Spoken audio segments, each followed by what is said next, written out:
Hello, this is Darren. And this is Paige. And this is Where's the Lemonade? Where we talk about what happens when life throws you lemons. Make some lemonade? Maybe. Some weeks it's lemon squares. Yeah, some weeks it's just lemons. Yeah.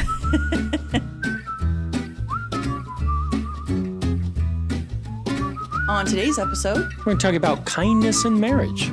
ooh, I like that. Okay, let's talk about why did we decide to choose this topic?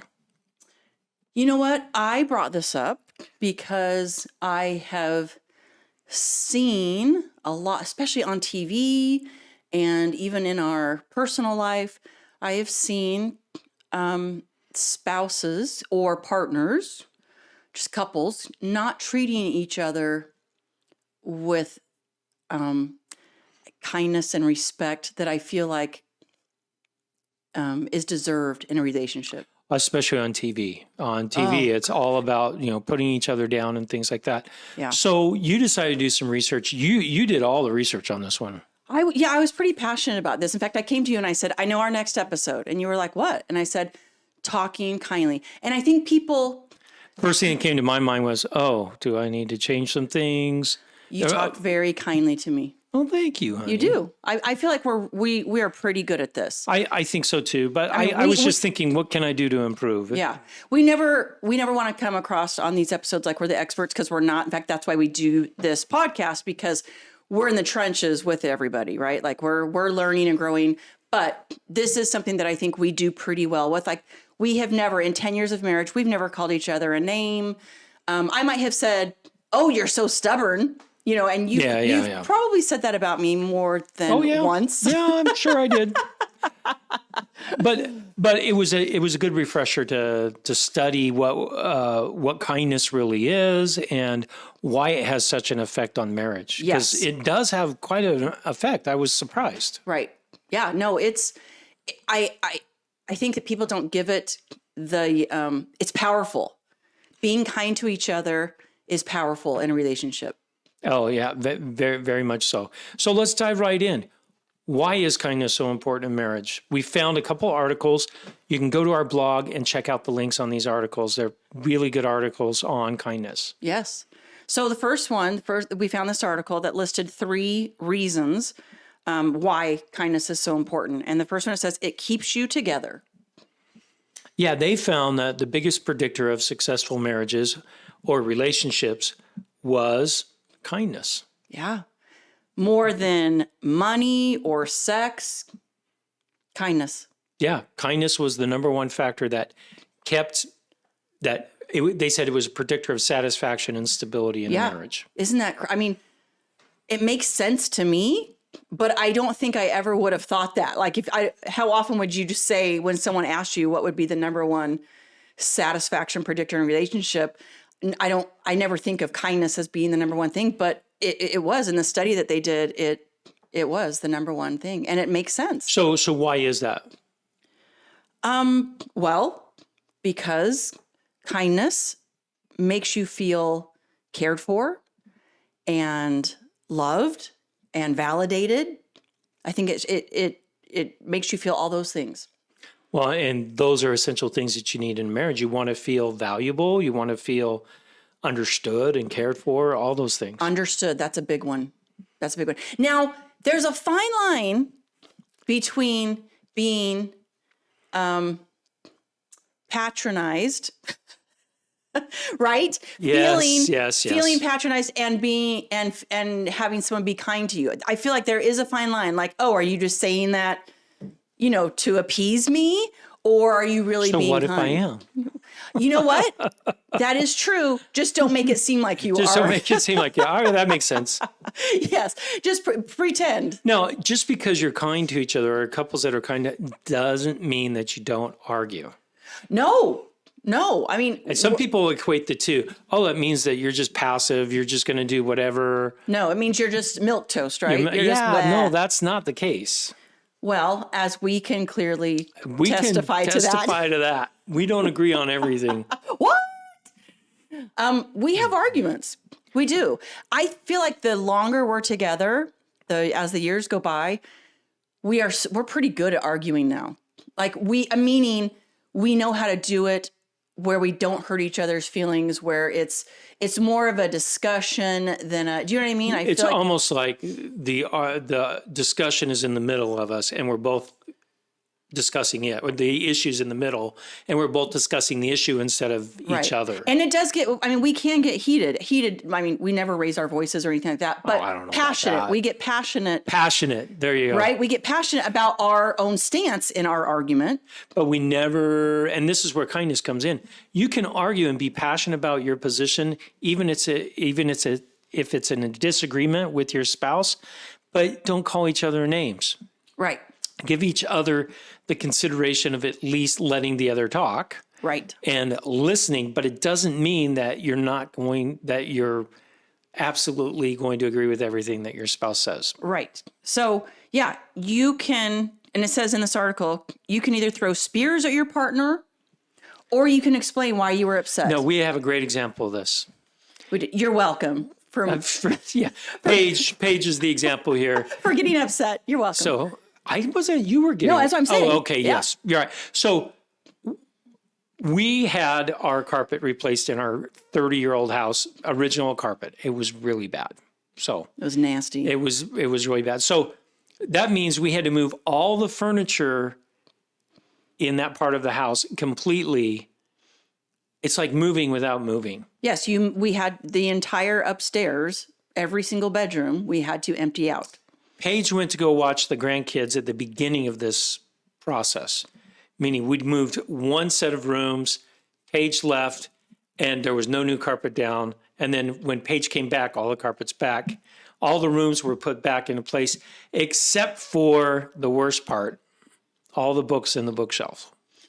Yeah, you had so wonderfully put back all the big main things, and I was so happy. But and your closet too. I wasn't able to do your clothes. Now, when we go on a trip, I always leave the house spotless, right? Yeah, because you want to come back to a spotless house. Yes, I want to come back because every time we come back from a trip, we're tired. We have to unpack the car. I don't want to come back to a messy house. Well, all right, so you didn't leave the house spotless this time. No, because it was a disaster. It was a total disaster. It was a total disaster. So when we came back from our trip, long car ride, we're exhausted. She got to see the carpet and all the hard work that we did to get it all put into place. Yes. And she was grumpy. I was grumpy because I'm looking at everything that still has to be done. I was not upset with you. In fact, it was just the opposite. I was so grateful that you had done so much while I had gone. You had done a lot. But I was grumpy because I was just like, oh my gosh, there's so much that still has to be done. And you thought for a moment that I was upset. I did. I thought, why are you upset at me? That's what was going through my head. Why are you upset with me? I've done all this stuff. I didn't do everything because I don't know what to do with this other stuff. Right. And then she said, before I said anything, she goes, I am so sorry. I'm so grumpy because there's so much more I have to do. Thank you for doing everything that you've done. Boom.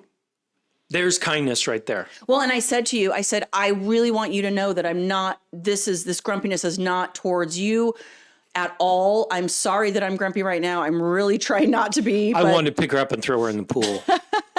That would have been bad. That would have been really bad. Yeah. But I wanted you to know that this is not directed towards you at all. But I still need a minute to be able to feel grumpy about this. And it was great because now I was like, okay, I understand she's tired. There's still more work to do. Yes. And so that's a great example of kindness, even though you weren't happy. No, I wasn't. And you need to be able to express how you're feeling, but you could do it in a kind way. Right. I mean, yeah, our lives are not perfect. There are going to be times we need to be able to express our frustrations and our, grumpiness sometimes. Otherwise, if you hold it all in, one day you explode. Yes, and that's not pretty. That's not pretty.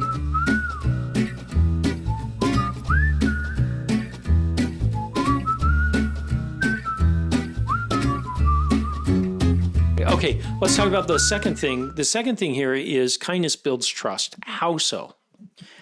Well, so once again, they did another survey in this article that we read, and it said that kindness is the number one trait that people look for in a person. Now, this is not just, I interviewed some neighbors. This was 400,000 single people. 400,000. That's a lot of people. It is. And this is different than they said that it's right. We already said it's the predictor of satisfaction and stability in a marriage. Now it's for single people. It's the number one trait that people are looking for. Isn't that crazy? That is crazy. Another thing I wouldn't have thought of, but that just goes to show you the powerful concept of being kind to each other. Not just when you're dating, not when you're first dating, but to continue always, yeah. that kindness. Anyway. And they also said watching your partner show kindness to other people Yes. is it makes you feel like you can trust them now.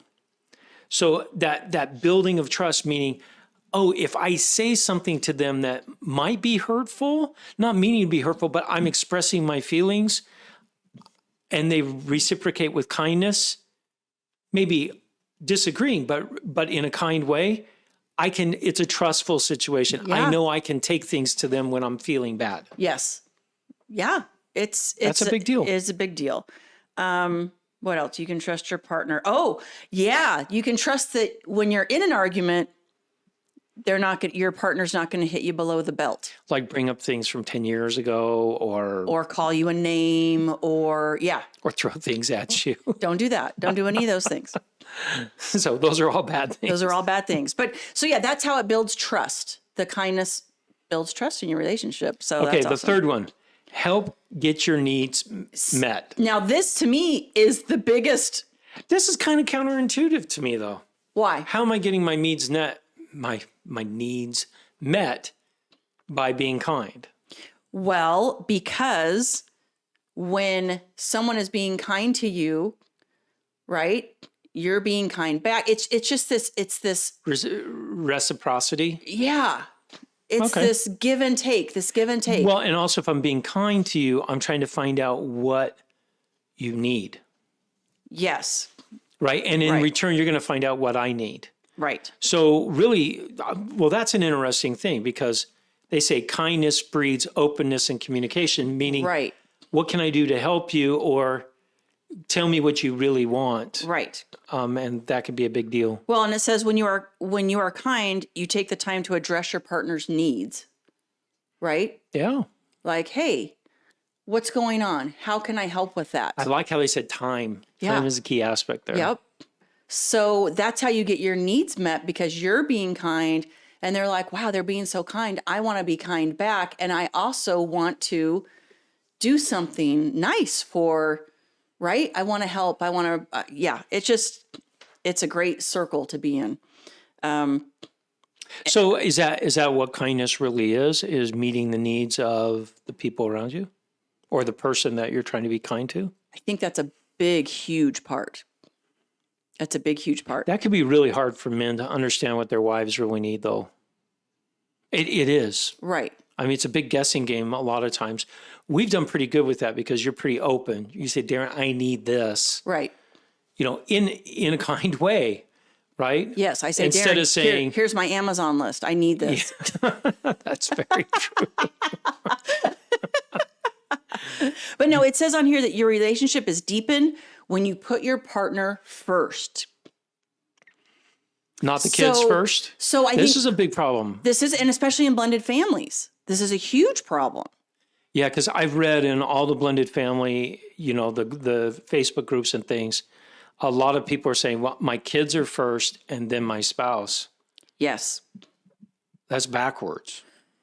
It is. It's way more challenging in a blended family to do that because you feel like your kids need you and you're their advocate, right? Like, so, and then you're throwing them into this new life and new relationship with a step person. And for all you parents out there that are going through this, remember your kids grow up and leave. They do.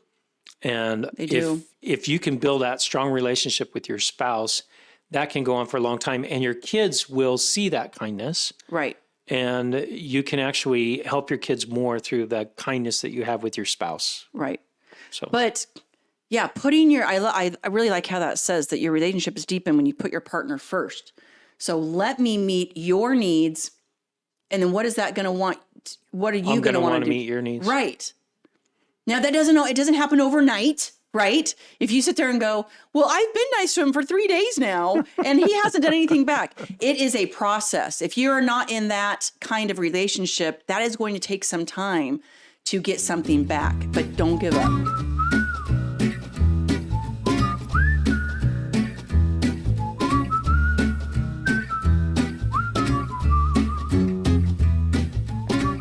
Okay, so we also read another article called the 7-Day Kindness Challenge.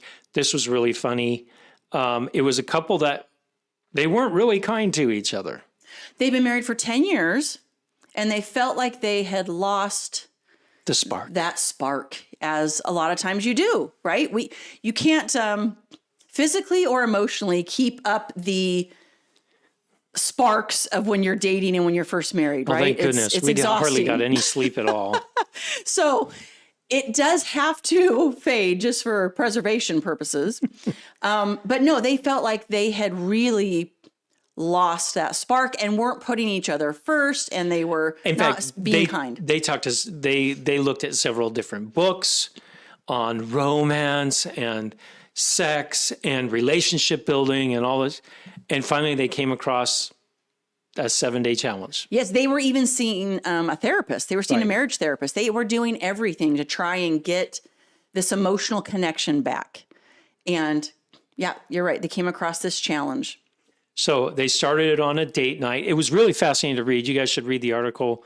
They started on a date night and they decided we're just going to bring back the basics of kindness. Yep. Listening, admiring, and respecting each other.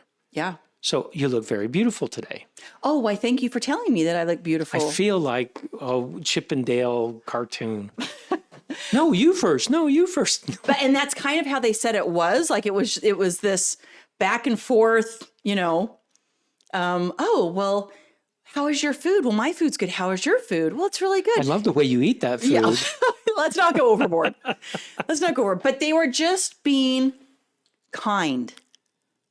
Right. And they said it was a little awkward at first. Yes. And you know that saying, familiarity breeds contempt, can be very true. And I think in this relationship with this couple, that is what had happened. They turned the second day into spontaneity. Yep. Right. So they did something outside of the ordinary. They woke up really early in the morning and watched the sunrise. Now, I suggested this with Paige. Oh, you look at that stare. I got this death stare. No. I'm up every morning before the sun, honey. Hey, when we were on our honeymoon, we watched the sunrise in Hawaii. Yes, we did. Because of the time change. Because the time changed. We were 3 hours. We went swimming at 4 a.m. in the morning that time, too. So it has happened. It has. But it was fascinating listening to their story.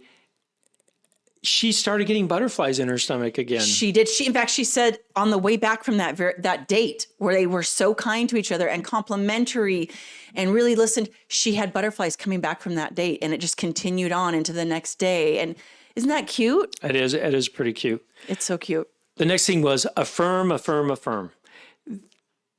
Thank you for taking me to watch the sunrise, for example. So it was, thank you for all the effort on all the little small things that you do.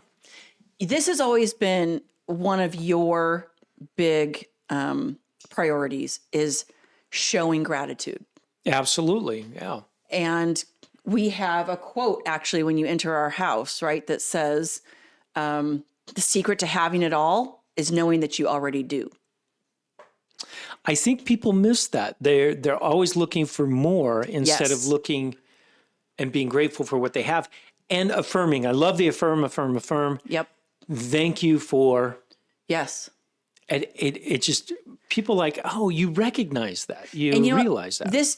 We have not always done perfectly at raising our children, as we know, and as our children, I'm sure, would attest to.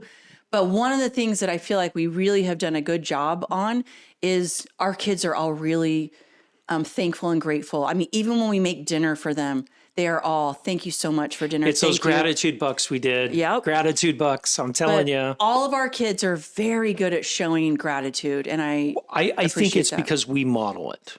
Yes. In fact, when we pray, a lot of times I say that I'm so grateful for you and you providing so well for our family. And I say, I'm grateful for our home. And you know what I mean?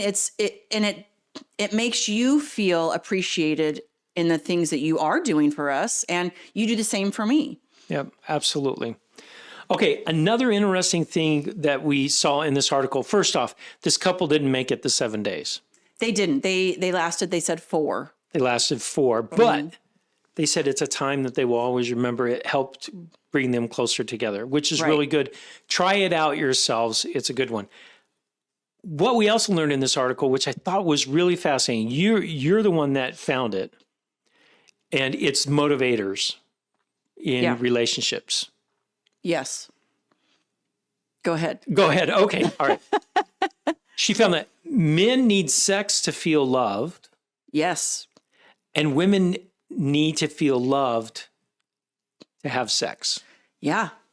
That's what I found in this article. And it was, there was no... it was anonymous, it was of course. Anonymous. It said, anonymous wise man is what it said. But you found that really fascinating. You wanted to bring that up because you found that so fascinating. Yeah, I did, because I think when we're intimate with each other, it tells me that you desire me, you want to be with me. Right. And for you, you want to feel loved and then seal it with intimacy. Right. So it's almost... It is very interesting. Almost the opposite. Yeah. So, but I think if you understand that, and with kindness, you'll both get your needs met. Your needs met. And that's what she said in this article right. too. She says it was incredible. The intimacy was incredible because we were kind to each other. Yes. And they got what they needed in that relationship. And she said that they made a concerted and conscious effort to make each other feel good in every way in their relationship for those 4 days. For those 4 days. But why not use that in every aspect of your relationship moving forward? Right. Right. And she said the most magical solution for them losing their sparks wasn't books, wasn't therapy. It was being kind to each other. She said that was the biggest change for them, was just being kind. How easy is that? It's not that hard. It's not that hard. I love you. I love you too. Thank you for being you. Thank you for saying I love you.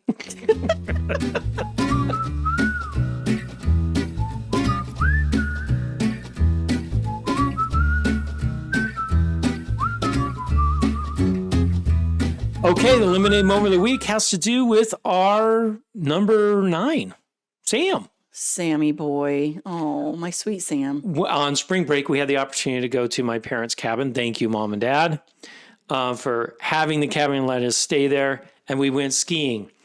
And Sam tells the story kind of lame, frankly, that some people cut in front of him and stopped, and then he fell over. And his skis crossed. And he crashed and broke his collarbone. I was trying to coach him. He says, you have to really say it up. I was doing a double backflip with 2.5 twists, and I landed and crashed. But he won't say that. I don't get it. No, he won't. And yeah, we'd only been skiing for like an hour and a half. I'd only done 4 runs. We get to the bottom of this run, and we had gone to the cabin with some friends. And our friend Jeremy was at the bottom, and he was like, yay, so Sam's hurt up there. We were like, how hurt? That's us as parents. We're skiing. So I hop in line, and I hurry up to the top of the lift and ski down.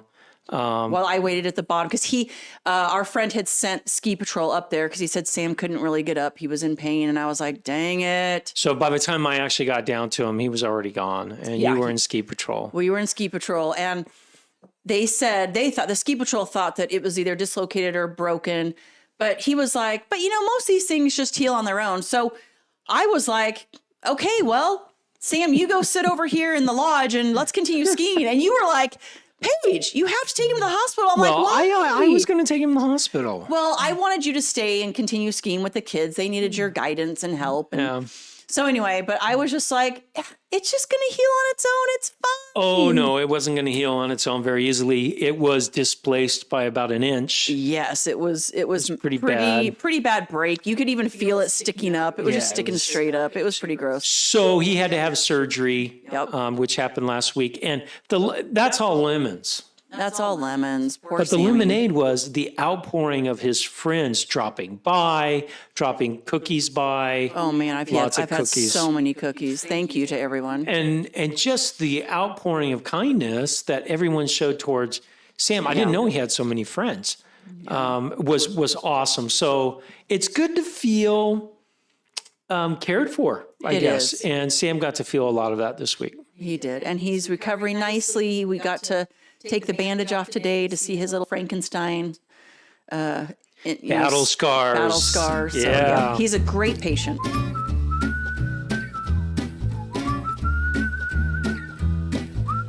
If you like today's episode, Give us 5 stars on iTunes, Spotify, Google.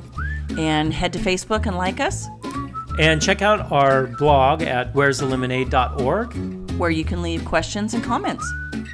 But most of all, Go out and make some lemonade. you betcha, baby.